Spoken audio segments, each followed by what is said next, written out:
My parents turned me in to the police because they were ashamed of who I loved. And the moment the handcuffs clicked around my wrists, I felt my entire world crack open like thin ice on a frozen lake. I never imagined the man I had built a life with, Bentley, would become the reason my own father dialed 911 with shaking hands while my mother stood in the doorway crying silent tears that said everything words could not. It was a warm October afternoon in our quiet Ohio suburb, the kind of day where leaves turned gold and neighbors waved from porches. But inside our two-story colonial, everything had turned to ash. I had just come home from graduate school for the weekend, hoping to finally sit them down and explain that the roommate they had met twice was actually the person who made me feel seen for the first time in 24 years. Instead, my father had found the photos on my unlocked phone while I was in the shower. Pictures of Bentley and me laughing at a pride parade in Chicago last summer, arms around each other without shame. "This is not my son," he kept repeating like a broken record as the squad car pulled into the driveway, red and blue lights painting the white siding in ugly colors. The officer looked uncomfortable, asking if I had threatened anyone or broken any laws. My father insisted I was disturbed, that my choices were destroying the family name, and that maybe a night in custody would give me time to think. I did not fight. I let them lead me out while neighbors peeked through curtains, their faces a mix of pity and judgment. In the back seat, with the doors locked and the radio crackling, I stared at my reflection in the partition and wondered how love could be treated like a crime in the country I had always called home. The station smelled of stale coffee and disinfectant. They took my belt, my shoelaces, and my dignity, placing me in a holding cell with a drunk man snoring on the bench opposite. I sat on the cold concrete, knees pulled to my chest, replaying every conversation I had avoided with my parents since high school. The way Mom used to ask if I had a girlfriend yet, the way Dad clapped my shoulder after football games and said real men provide for families. I had tried so hard to be that person, dating girls in college just to buy time, but Bentley changed everything the day we met in the university library. He was studying architecture, sketching skylines with steady hands, and when he smiled at me over a stack of books, I felt the first honest spark of belonging. Now that spark had burned the bridge behind me. Hours later, a public defender arrived, a tired woman in her 40s named Carla who took notes without judgment. "We'll get you out on bail tomorrow," she promised. But her eyes said she had seen this story before. When the call to Bentley finally went through from the payphone, his voice cracked on the other end. "Silas, I'm driving down right now. Hold on." I wanted to tell him not to come, that his safety mattered more than my freedom, but the words stuck in my throat like broken glass. That night, alone on the thin mattress, I cried for the boy I used to be and the man I was becoming, both of them strangers in their own skin. The next morning, the judge set bail at $5,000. Money Bentley scraped together from his savings and a loan from his sister.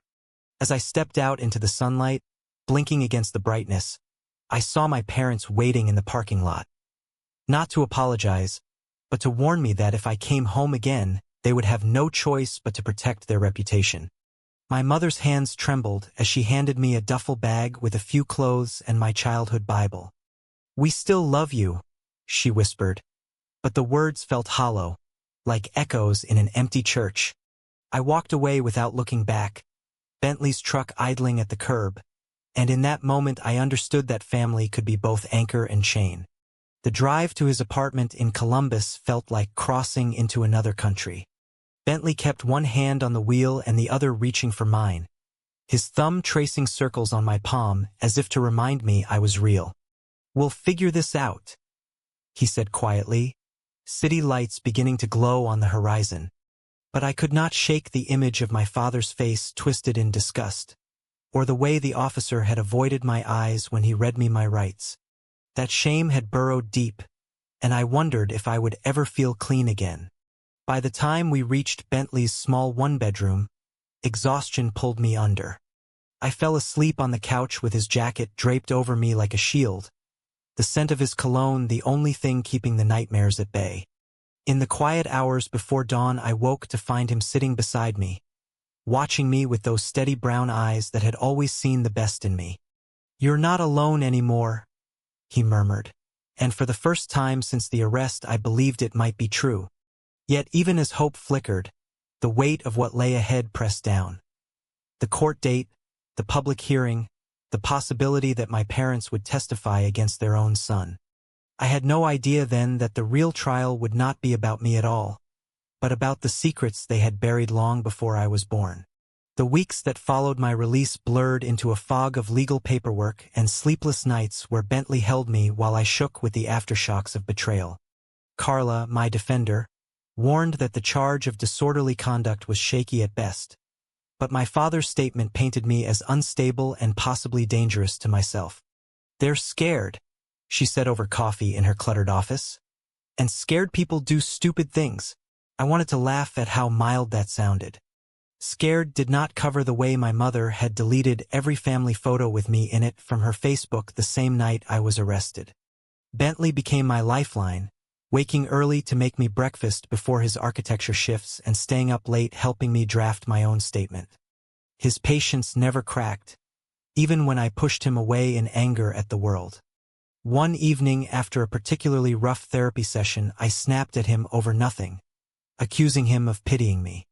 He simply pulled me into his chest and whispered, "I chose you every single day, Silas. That's not pity." Those words cracked the ice around my heart.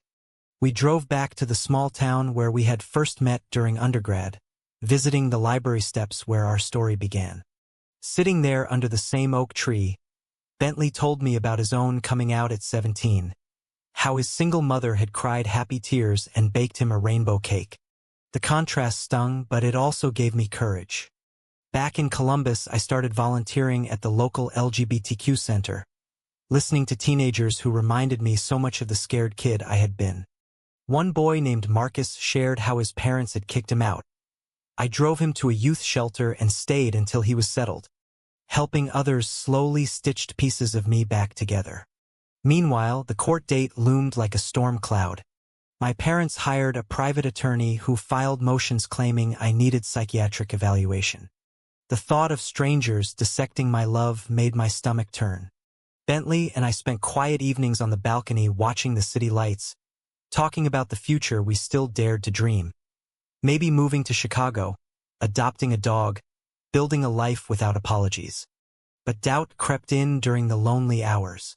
Was I selfish for dragging him into this mess? One night, I found an old letter from my grandmother hidden in my duffel bag. She had written it before she died, sensing my struggle even then. "Love is never wrong, Silas.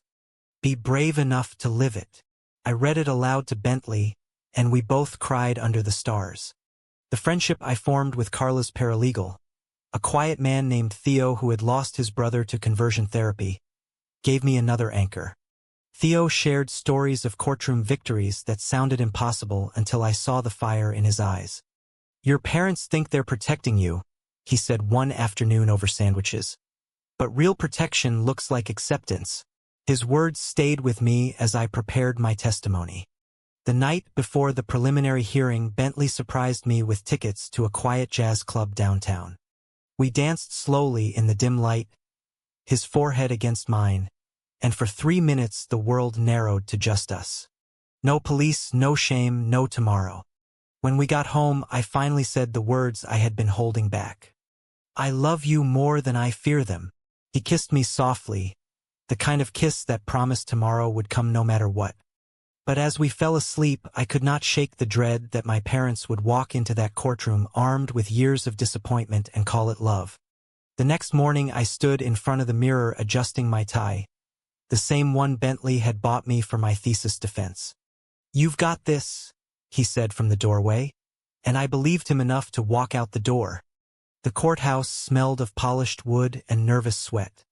My parents sat on the opposite side, avoiding my gaze. When the judge called the case, I felt my pulse thunder in my ears. Carla squeezed my arm once, a silent reminder I was not alone. As the hearing began, I realized the real battle was not about guilt or innocence, but about who I was allowed to become. The preliminary hearing stretched into a full day of testimonies that peeled back layers I never knew existed. My father took the stand first, voice steady as he described finding the photos and deciding that intervention was the only way to save me from a lifestyle of pain. Each word landed like a stone in still water, rippling through the courtroom. I watched my mother's hands twist in her lap, her eyes fixed on the American flag behind the judge. When it was my turn, I spoke about the years of silence, the fear of losing their love, and the moment Bentley showed me that love did not have to come with conditions. The judge, a no-nonsense woman in her 60s, listened without interrupting. She dismissed the charges at the end of the day, citing lack of evidence and suggesting family counseling instead. My parents looked stunned, as if the gavel had struck them personally. Outside in the hallway, my mother approached me alone for the first time since the arrest. "We thought we were doing right," she whispered. I wanted to forgive her right then, but the wound was still bleeding. Bentley waited on the courthouse steps with coffee and a quiet smile that said everything would be okay. We drove home in silence, the weight of victory mixed with grief. Over the next weeks, I threw myself into rebuilding. I started a support group at the university for students from conservative families, sharing my story in small circles that grew week by week. Bentley graduated and landed his first big project, designing an inclusive community center downtown. Watching him present blueprints filled me with pride I had never allowed myself to feel. Yet society still pressed in. Subtle comments at work, stares in restaurants, the occasional protest outside the center. One evening, after a particularly ugly online backlash against our group, Bentley found me on the balcony staring at the skyline. "They can't take this from us," he said, wrapping his arms around my waist. We stood like that until the city lights blurred. Theo became a close friend, joining us for weekend hikes where we talked about everything except the case. His quiet strength reminded me that healing was not linear. I began writing letters to my parents that I never sent, pouring out the boy who once hid magazines under his mattress and the man who now refused to hide. One letter I actually mailed, simple and honest. "I'm still your son. I just love differently." No reply came, but I had expected none. Christmas arrived quietly. Bentley's mother hosted us in her cozy apartment, filling the space with laughter and the smell of cinnamon rolls. For the first time in months, I felt the warmth of family without conditions. Yet the empty chair where my parents should have been ached. New Year's Eve, we stood on a rooftop with friends from the center, watching fireworks bloom over the river. Bentley pulled me close at midnight and whispered, "Here's to the life we choose." I kissed him under the exploding sky, tasting hope for the first time since October. But the real turning point came in February when my father called. His voice was hoarse, asking if we could meet. I agreed, heart hammering, and we sat across from each other in a neutral diner. He did not apologize outright, but he admitted the arrest had been a mistake born of fear. "Your mother cries every night," he said, staring into his untouched coffee. I told him about the group, about Bentley, about the man I had become. He listened, really listened, and when we parted he hugged me awkwardly, the first hug in years. It was not forgiveness, not yet, but it was a crack in the wall. Bentley celebrated with me that night by cooking my favorite pasta and dancing in the kitchen to old records. As we swayed together, I realized growth was not about erasing the pain but learning to carry it differently. Spring brought new challenges when the university paper ran a feature on my story. Hate mail arrived, but so did messages of support from strangers across the country. I answered every one, turning pain into connection. Theo and I started a podcast about queer resilience that gained quiet traction. Bentley proposed one ordinary Tuesday evening on our balcony. "Ring simple and silver. No grand gesture needed. Marry me when you're ready," he said. I said yes immediately, tears mixing with laughter. The road ahead still held bumps. Planning a wedding my parents might not attend, facing extended family questions. But with Bentley beside me, I felt ready. Summer arrived with long days of planning and quiet evenings where we dreamed aloud. My mother sent a card on my birthday, just a simple "I'm proud of you" inside. Small but enough. I pinned it to the fridge like a trophy. Through every step, the internal voices of doubt grew quieter, replaced by the steady rhythm of a life built on truth. I had survived the worst betrayal from the people who were supposed to love me unconditionally, and in the process I had learned to love myself the same way. File 4. The wedding planning brought unexpected joy mixed with old shadows when my parents asked to meet Bentley for the first time since everything exploded. We chose a neutral park bench on a sunny Saturday, the same park where Bentley and I had our first real date years earlier. My father shook Bentley's hand with visible effort, while my mother hugged me so tightly I felt the years of distance melt just a little. Conversation stayed surface level, whether Bentley's latest project, my group at the university, but no one mentioned the arrest or the courtroom. Progress felt fragile yet real.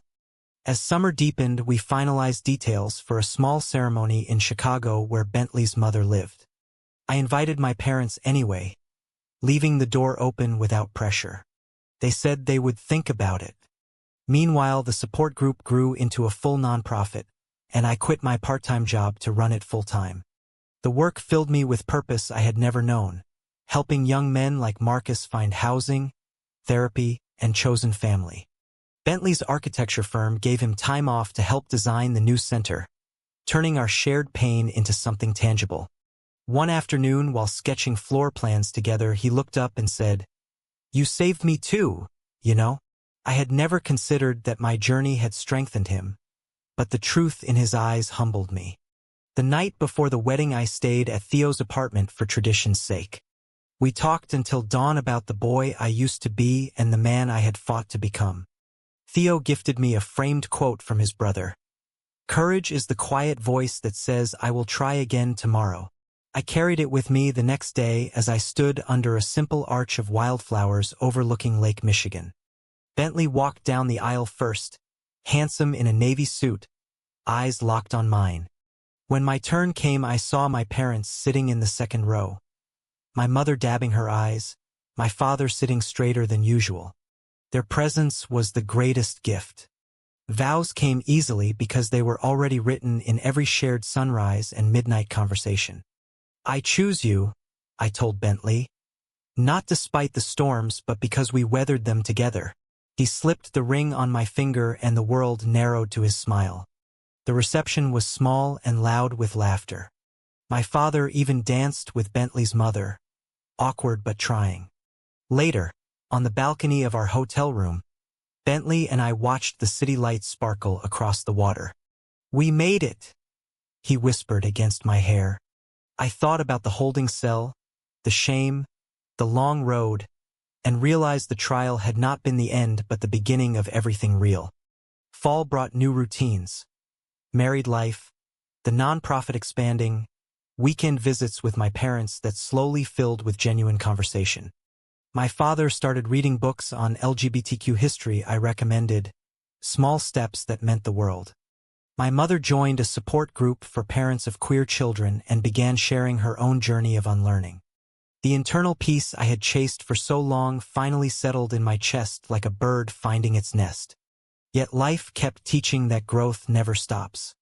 When Marcus called one night in crisis after another family rejection, I drove 3 hours to sit with him until morning, remembering my own lowest point. Bentley never complained about the late nights or the emotional toll. Instead, he made sure I ate and slept. His steady presence reminded me daily that love was not a feeling but a choice renewed every morning. Winter arrived with the first snow blanketing Chicago, and we hosted our first holiday as a married couple. My parents came, bringing homemade pie and cautious warmth. Around the tree we shared stories, some painful, some funny, and for the first time the past felt like history instead of open wounds. On New Year's Eve we stood on the same rooftop where Bentley had proposed, now surrounded by chosen family and blood relatives learning to coexist. Fireworks exploded overhead as Bentley kissed me deeply, the kind of kiss that sealed promises kept. In that moment I understood the greatest victory was not winning the courtroom battle but building a life where shame no longer had a voice. The year that followed brought deeper roots. The nonprofit secured grants, Bentley's community center opened to ribbon-cutting applause, and my parents attended every milestone. Healing was not linear. Some days doubt still whispered, but those whispers grew fainter against the chorus of love surrounding me. Through every high and low, Silas and Bentley became more than partners. We became proof that identity, once claimed, could reshape entire worlds. Spring of our second year together brought the kind of test I thought we had outgrown. A distant cousin posted old family photos online tagging my parents, including one from my childhood where I wore a pink shirt and looked happier than I had in years.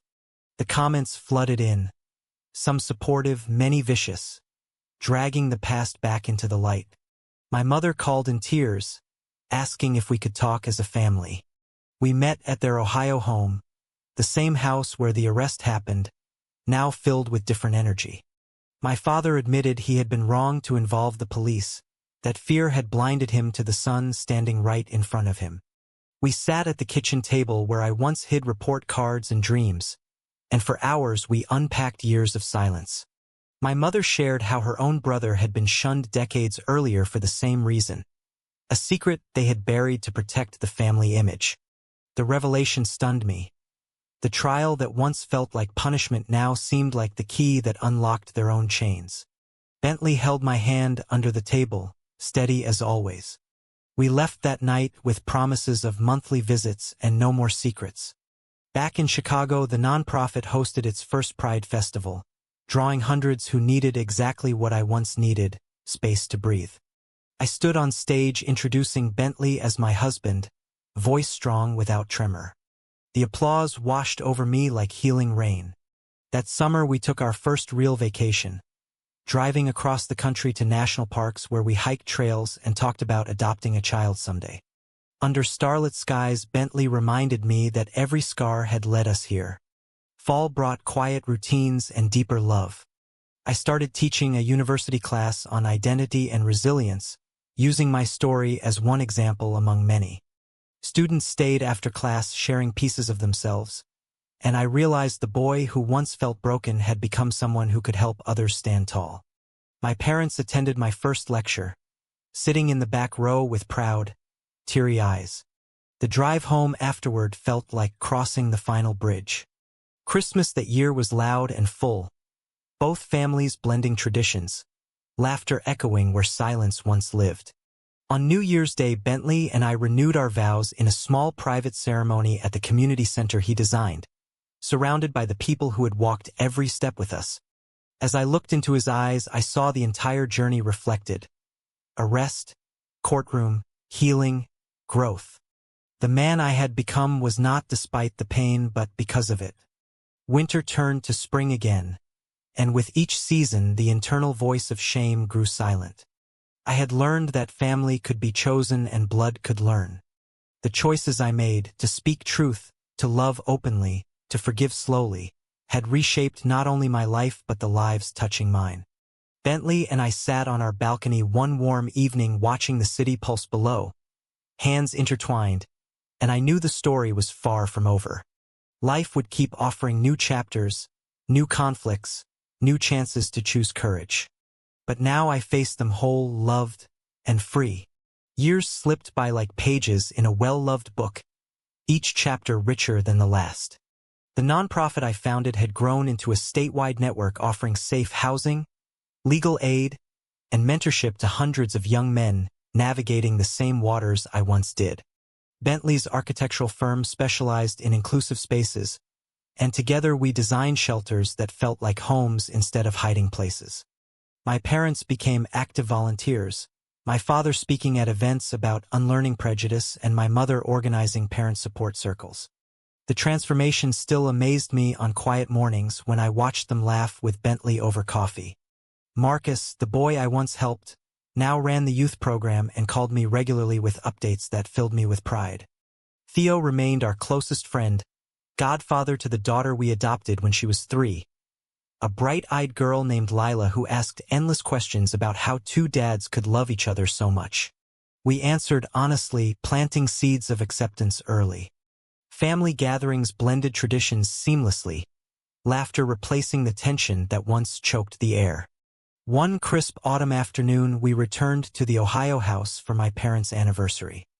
Standing in the backyard where I had been arrested years earlier, I felt no bitterness, only gratitude for the long road that led here. Bentley squeezed my hand as we watched Lila chase fireflies, her giggles echoing against the same white siding that once reflected police lights. My father pulled me aside later, voice thick with emotion.